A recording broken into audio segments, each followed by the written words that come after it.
A man who had everything. A wife who loved him, children who called him daddy. But one bad decision, one toxic friend, one bottle too many, and he became the monster his own family ran from.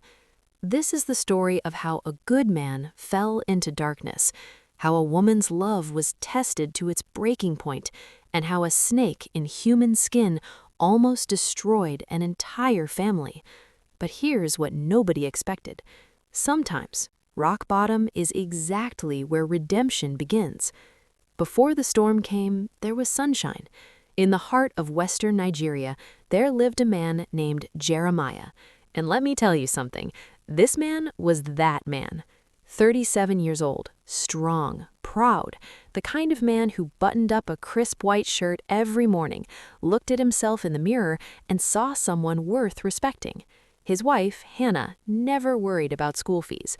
She was 29, beautiful, with kind eyes and a gentle smile that could calm any storm. His children, Victor and Grace, ages 8 and 5, never knew what hunger felt like. Every morning, those two would come running out of their room, tiny feet slapping against the floor, screaming, "Daddy, Daddy!" And Jeremiah, that man, would scoop them both up in his arms and spin them around until the whole house filled with laughter. Hannah would stand in the kitchen doorway watching, and the look on her face, that was the look of a woman who knew she had married the right man. This was a home filled with laughter, with prayer, with love that neighbors envied. Every morning before he left for work, Jeremiah would walk to his wife, cup her face in his hands, and kiss her on the forehead. Not because anyone was watching, not to prove a point, but because he loved that woman down to the marrow of his bones. And she would watch him walk out that gate, and she would smile because she knew that man would do anything for his family. Jeremiah was the king of his castle, not because he demanded it, but because he earned it every single day. But life has a way of testing even the strongest men. The economy changed. You know how it happens. One day, everything is moving. Businesses are open, money is flowing, and then overnight, the whole thing shifts. Companies started cutting, budgets started shrinking, and one morning, Jeremiah walked into his office and found a letter sitting on his desk. His boss stood at the door, looking uncomfortable, couldn't even meet Jeremiah's eyes. And there it was, in cold black ink on white paper, one word that changed everything. Terminated. Jeremiah's hands began to shake. Not the kind of shaking you get from cold weather. No, the kind that starts somewhere deep inside your chest and works its way outward until your whole body feels like it's coming apart. He walked out of that building in slow motion, his tie loosened, his eyes empty. He stopped at the gate, turned back to look at the building one last time. 37 years old, a man in his prime, a provider, a protector, and in one moment, he felt like nothing. Now, pay attention because this is where everything started to crack. The first day, Jeremiah sat at the dining table with his head in his hands. Hannah brought him food, touched his shoulder gently. He didn't look up. She told him it would be okay. She told him God's timing was perfect. She told him they would figure it out together. He nodded, but his eyes were somewhere else. By the 7th day, the bedroom was dark at noon, curtains drawn, Jeremiah lying in bed like a man who had given up on the sun itself. Hannah would peek in, her face full of worry, and whisper his name. Sometimes he answered, most times he didn't. By the 14th day, Hannah found Jeremiah in the living room at 3 in the afternoon, sitting in a chair, staring at absolutely nothing. His beard was unkempt, his eyes were red, the crisp white shirt was wrinkled and stained. This was not the same man. This was his shadow. You see, Jeremiah didn't see unemployment as a temporary problem. No, he saw it as permanent failure. In his mind, a man who couldn't provide was not a man at all. And that thought, that poisonous, destructive thought, began eating him from the inside out. He stopped waking up early, stopped looking for jobs, stopped trying. And then came the night walks. At first, it was just a stroll. Clear his head, he told himself, but his feet always carried him to the same place, a flickering neon sign on a dark street that read Mama Comfort Beer Parlor. The beer parlor became his new home. The cold bottle in his hand felt more comforting than his wife's embrace. The laughter of drunk men felt better than his children's questions about when Daddy would play with them again. He'd sit there for hours, surrounded by other men who were also running from something, and for a few hours, the shame would go quiet. And Hannah? Hannah was not the type to sit down and cry. While her husband was drowning in self-pity, this woman, this incredible, iron-willed woman, rolled up her sleeves and worked. She took what little savings they had left and set up a simple roadside food stall. Nothing fancy, a few pots, a table, a bench for customers. But the food was something entirely else. Jollof rice that made your eyes close with pleasure. Fried plantains so perfectly golden it looked like it belonged in a painting. Pepper soup that could wake a dead man. Customers started lining up. First it was a few, then it was a crowd. People from 3 streets away were coming to eat at Hannah's stall. Her hands were rough from stirring and chopping and grinding pepper on stone. Her back ached from standing over firewood all day. Her hands smelled of smoke and palm oil, but she didn't complain, not once, because her children would not suffer, not while she still had breath in her body. Every night after the stall was closed and the pots were washed, Hannah would sit on the edge of her bed and count her earnings. Small Naira notes, crumpled and stained with palm oil. She'd smooth each one out carefully, stack them together, and hide them under the mattress. It wasn't much, but it was enough to keep the lights on, to keep food on the table, to keep Victor in school and Grace in new shoes. Little did she know, someone was watching.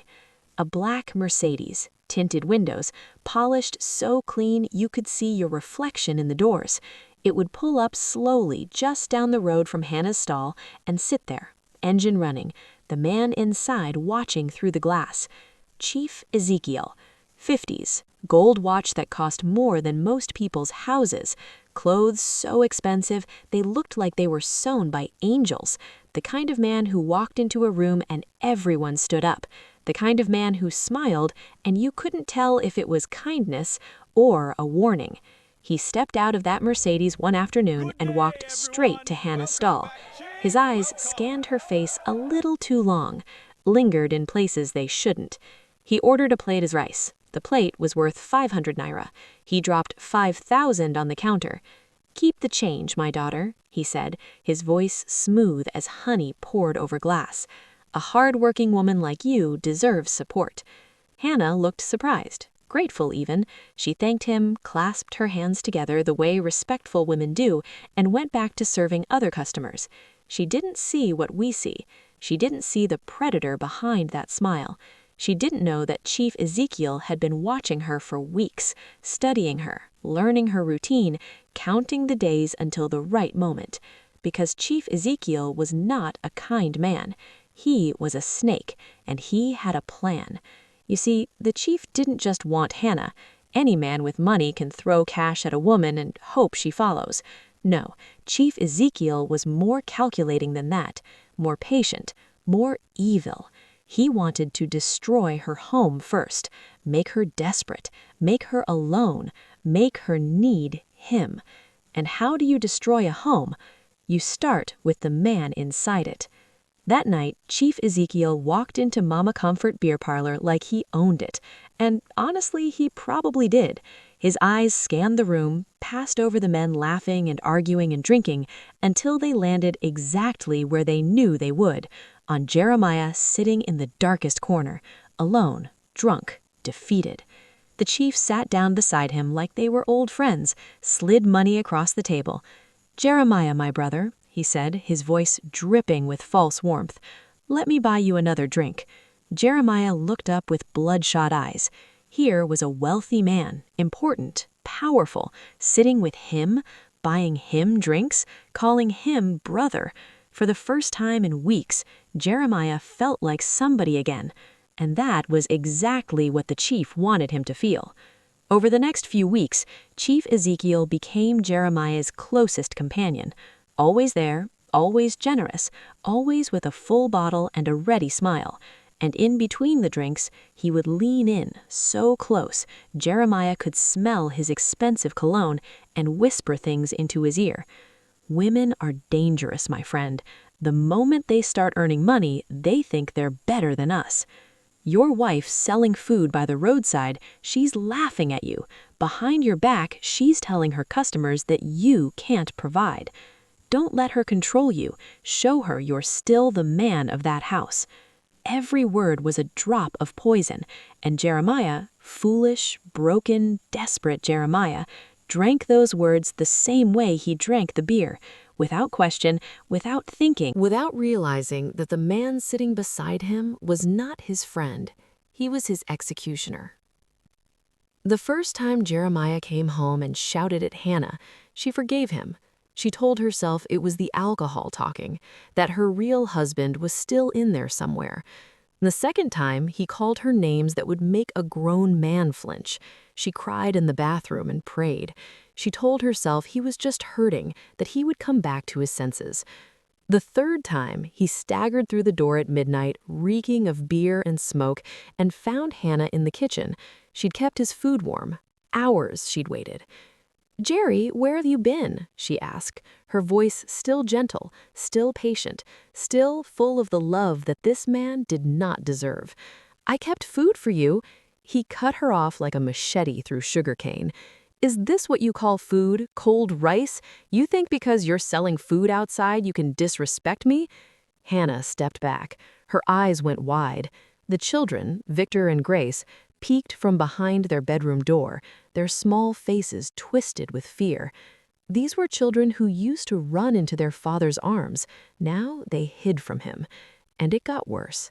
The man who once kissed his wife goodnight now screamed at her until his voice went hoarse.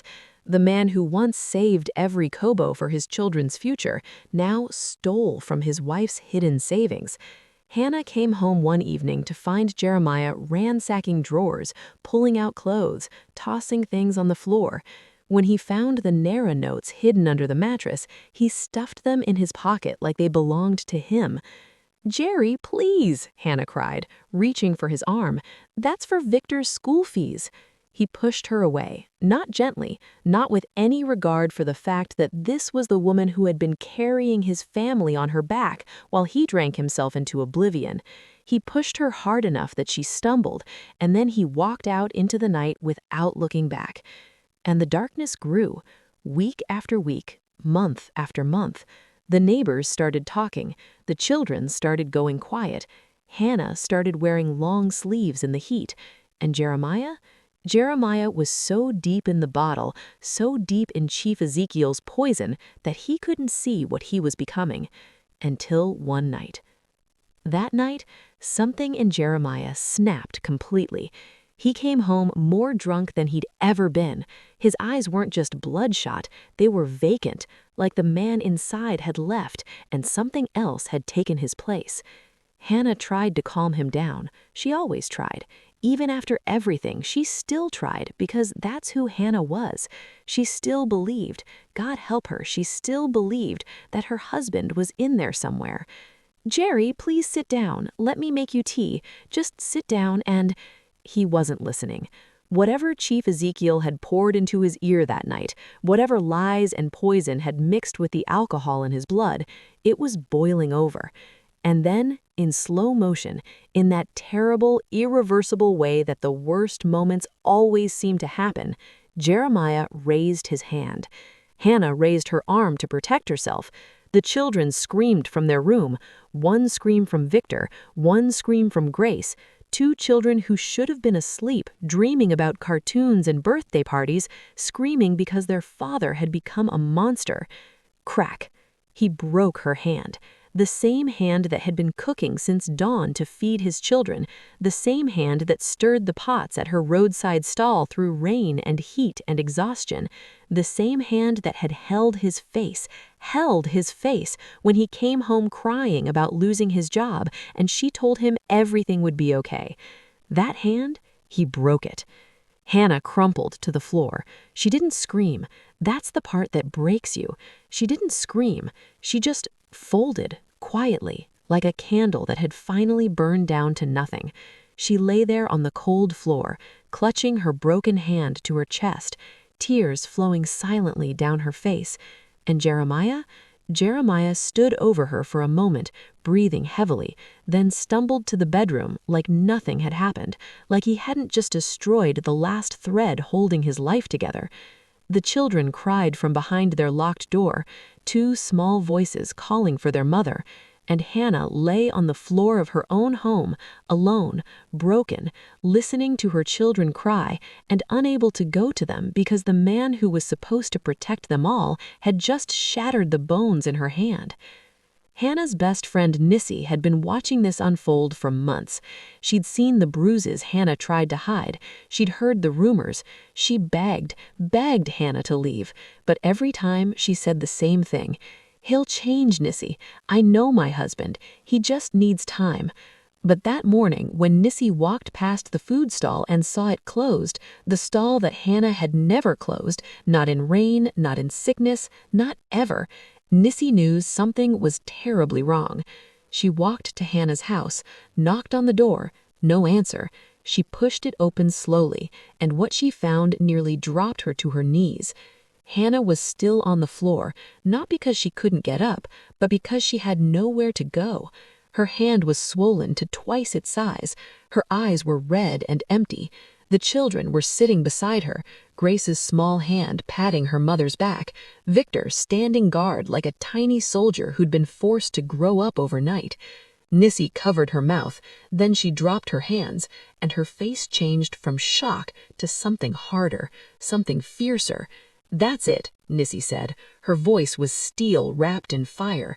"Pack the children's clothes. You are leaving this house today." Hannah looked up at her friend, and for the first time, she didn't argue. She didn't say, "He'll change." She didn't make excuses. She just nodded. Within hours, Hannah and her children were gone, moved to Nissi's house, hidden away, safe. And Jeremiah woke up sometime in the afternoon, his head pounding, his mouth dry, and walked into an empty house. He went from room to room, the kitchen, the children's bedroom, the living room. No wife, no children, no sound, just silence that pressed against his eardrums. He had finally done it. He had driven away everyone who ever loved him. But here's where Jeremiah learned what true loneliness tastes like. He went to the beer parlor, of course he did. Where else would he go? It was the only place that still felt like home, but the bartender held up his hand and blocked the door. "Olga, you owe us money. No more credit until you pay." Jeremiah's eyes scanned the room desperately, and there, sitting at the best table, surrounded by other important men, was Chief Ezekiel, his friend, his brother, the man who had been buying him drinks for months. Surely the chief would help. Jeremiah walked over, and Chief Ezekiel looked up at him with an expression that Jeremiah had never seen before. Not warmth, not friendship, pure, undiluted disgust, like he was looking at something stuck to the bottom of his expensive shoe.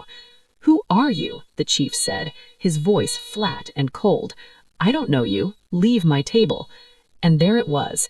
The realization hit Jeremiah like a truck going full speed. His legs almost gave out. He stood there, mouth open, searching Chief Ezekiel's face for some sign of the friendship he thought they had. But there was nothing. There had never been anything. The drinks, the money, the late-night conversations, the poisonous words about Hannah, none of it was friendship. Jeremiah had never cared about Jeremiah, not for one single second. Jeremiah was a tool, nothing more, a weapon used to destroy his own family. And now that the family was broken, now that Hannah was vulnerable and alone, and maybe just maybe desperate enough to need a wealthy man's support, Jeremiah was useless, discarded, thrown away like the empty bottles he'd been drinking from. He stumbled out of the beer parlor into the harsh afternoon sunlight. The brightness burned his eyes. He fell to his knees in the dirt, right there in the street, in front of everyone, and he didn't care. He had nothing left to protect. No pride, no dignity, no family, nothing. That night, Jeremiah returned to his empty house, and for the first time, he got exactly what he thought he wanted. No wife to nag, no children to disturb, no one to answer to. Just perfect, complete silence. And it was the most terrifying sound he had ever heard. He sat alone in the dark living room. No lights, no television, just darkness and quiet. And then he caught his reflection in a broken mirror on the wall. The crack in the glass split his face in two, and what he saw on both sides made his stomach turn. Hollow eyes. For his family. Every day. Every street. Every face. He asked neighbors. He asked market women. He went to Hannah's closed-down stall and sat there, waiting, hoping she might come back. She didn't. Nissi had hidden them well, and honestly, she was right to. But after weeks of searching, Jeremiah stopped walking. He stood still in the middle of a busy road, people moving around him like water around a stone, and a thought hit him so clearly it might as well have been spoken aloud. Finding them wasn't enough. He had to become a man worth finding. What good would it do to find Hannah if he was still the same broken, drunk, angry man she'd run from? She'd see him coming and lock the door, and she'd be right to. No. If Jeremiah was going to get his family back, he had to rebuild himself first, from the ground up, from nothing. He took the lowest jobs, the ones that nobody with pride would take. He carried bags of cement on a construction site. Each bag was 50 kilograms of crushing weight on his shoulders. By the end of the first day, his muscles screamed and his palms were bleeding. But he came back the next day, and the next, and the next. He dug gutters. He mixed concrete. He did work that broke his back, but slowly, painfully, healed his soul. Because every bag of cement he carried was a reminder. Every blister on his hands was a teacher. You want to know what hard work feels like, Jeremiah? This is what hard work feels like. This is what Hannah was doing every day at that stall while you sat in a beer parlor feeling sorry for yourself. And when the other workers offered him a drink after work, "Come on, just one bottle, you earned it," Jeremiah raised his hand politely and walked away. Every single time, without hesitation, because the very smell of alcohol now did something to him. It didn't remind him of comfort or friendship or escape anymore. It reminded him of the sound of his wife's bones breaking under his hand. It reminded him of his children's screams, and that memory was stronger than any craving. He stopped drinking. Completely. Totally. Forever. Every kobo he earned, he saved. Dirty, crumpled notes that he'd smooth out carefully and place in a small wooden box. He wasn't building wealth. He was building character. He was proving, to himself, to God, to the universe, that he could be disciplined, that he could sacrifice, that he could be the man his family once believed he was. Weeks turned into months. Jeremiah got a better job, still humble but stable, a small workshop where he helped repair furniture. His hands, which had been used for destruction, now created things, fixed things, built things. There was something healing about that, about taking broken pieces and making them whole again. He looked healthier, his eyes were clear, his shoulders were straight. not with the false pride of a man who demands respect, but with the quiet dignity of a man who was earning it back, one honest day at a time. Months had passed. Hannah was slowly healing, her hand and her heart. The bones had mended, but there was a slight tremor that would never fully go away, a permanent reminder of the worst night of her life. She had started a new food stall near Nissi's house, smaller than before but growing. She was surviving. She was even smiling again sometimes when the children said something funny or when a customer complimented her cooking. She had accepted, or was trying to accept, that her marriage might be over, that the man she married was gone, and what had replaced him was someone she could never go back to. And then, one afternoon, Hannah and Nissi were walking through the market, buying supplies for the stall, talking about small things, normal things, and they passed by a furniture workshop. Hannah froze. There, inside the workshop, was Jeremiah, but not the Jeremiah she'd run from. This man was different. He was working with focus, with intention, sanding down a piece of wood with careful, measured strokes. No bloodshot eyes, no slump in his shoulders, no cloud of alcohol and anger hanging over him, just quiet determination. Hannah's hand went to her chest. Her heart was doing something complicated, beating too fast and too slow at the same time, because she felt everything at once. Anger, yes, still anger, deep and justified. Fear, because her body remembered what his hands had done, but also hope, a tiny, fragile flame of hope. She watched as a coworker walked over to Jeremiah and offered him a bottle, and Jeremiah, without drama, without hesitation, shook his head and went back to work. She watched him notice a younger worker struggling to carry a heavy plank and walk over to help him, taking most of the weight himself. Nissi saw Hannah's face and grabbed her arm. "Hannah, don't." But Hannah couldn't move. She stood there, watching through that workshop window, watching a man she used to know trying to become that man again. The road to healing was not quick, it was not easy, and it was not guaranteed. Hannah didn't run back to Jeremiah. She didn't fall into his arms. This is not that kind of story. The damage was too deep. The trust was too shattered. The memory of that night was too vivid. But she agreed to sit with him. One conversation, in a quiet room at Nissi's house. The children were not there, just the two of them. Nissi waited outside, arms crossed, ready to break down the door if she heard as much as a raised voice. Jeremiah sat across from his wife, and the tears came before the words did. They streamed down his face, not the drunk, sloppy tears he'd cried in beer parlors. These were different. These were the tears of a man who understood with perfect clarity exactly what he had done and exactly what he had lost. He didn't make excuses. Listen to me, he did not make excuses. He didn't blame the economy, he didn't blame Chief Ezekiel, he didn't blame the alcohol. He looked his wife in the eye and he owned every single sin.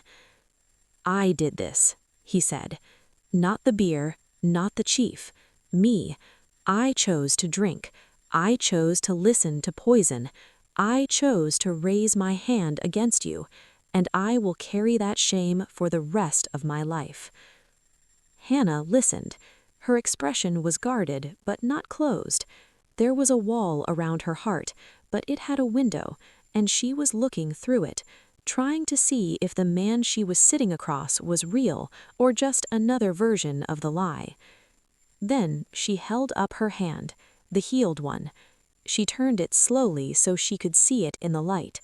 There was a slight tremor, barely visible, but there. Permanent nerve damage, the doctor had said. It would never fully go away. Jeremiah looked at that hand and his face crumbled. Pure, undiluted shame, the kind that sits in your bones and never leaves. Because that tremor was his signature, his mark on the woman he'd vowed to protect. "I know that words mean nothing," he whispered. "I know that sorry is just a sound, so I'm not asking you to forgive me. I'm asking you to watch me. Watch what I do, every day, and let my actions speak where my words can't." Hannah didn't forgive him that day. Trust is not rebuilt with words. It's rebuilt with consistent action, day after day, week after week, month after month, with no guarantee that it will ever be enough. And Jeremiah understood that. He visited regularly but didn't push. He came to Nissi's house to see the children, always asking permission first, always leaving when asked to leave. He played with Victor and Grace in the yard, got down on his knees and let them climb on his back like they used to, brought groceries without being asked, fixed the broken gate at Nissi's house, sat with Hannah in silence when words weren't enough, just sat with her, two people sharing space, slowly relearning how to breathe in each other's presence. He never once raised his voice, never once lost his temper, never once gave Hannah a reason to fear him again.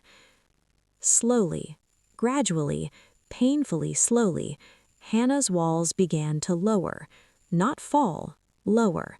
The children began to smile at their father again. Victor stopped flinching when Jeremiah reached for him. Grace started calling him Daddy again instead of just looking at the ground.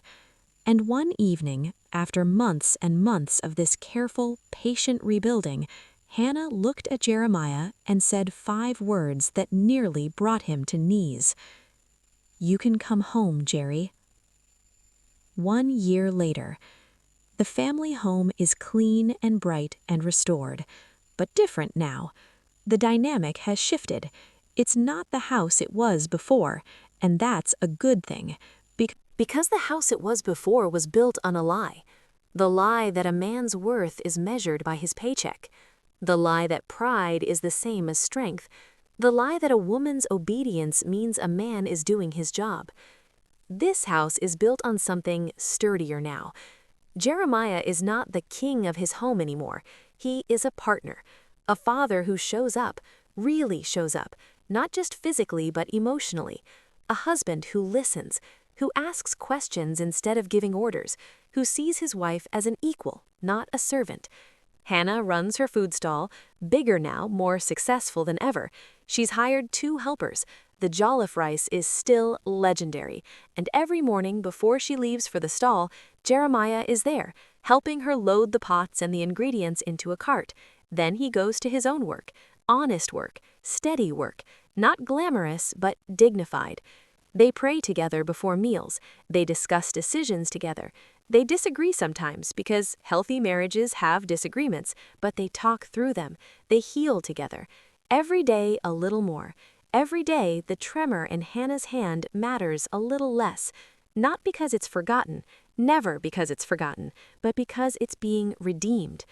One evening, the family sits together, Jeremiah and Hannah on the porch, the children playing in the yard, Victor chasing Grace, Grace shrieking with laughter, the sound filling the neighborhood like music. The sunset paints everything golden, and for a moment, everything is exactly as it should be. Jeremiah looks at his wife, she looks back at him, and he says, softly, with all the weight of a man who has walked through fire and come out scarred but standing, "I don't deserve you." Hannah studies his face, the face she's seen at its best and at its absolute worst, the face she chose to give a second chance, not because he deserved it, but because she was strong enough to try. "Maybe not," she says, "but you became someone who does." She takes his hand, not forgiving the past. You don't forgive broken bones and terror and stolen money and screaming children. You carry those things, but you can choose to carry them forward into something better. She takes his hand and she chooses the future. Jeremiah learned something that many men learn too late. A man's true wealth is not in his pocket, it's not in his job title, it's not in his pride, and it is absolutely, categorically not in the fear he puts in his wife's eyes. True wealth is a peaceful home, A home where you are respected, not because you demand it, not because your fist is heavy, not because everyone is too afraid to speak, but because you earn it every day, through kindness, through consistency, through the humility to admit when you are wrong and the courage to change. To every man watching this, don't wait until your house is empty to realize what you had. Don't let a snake whisper in your ear and call it friendship. Don't let a bottle become louder than your children's voices. Your family is not a burden. Your family is the point. To every woman watching this, your strength can hold a family together, but know when to walk away. Know that leaving is not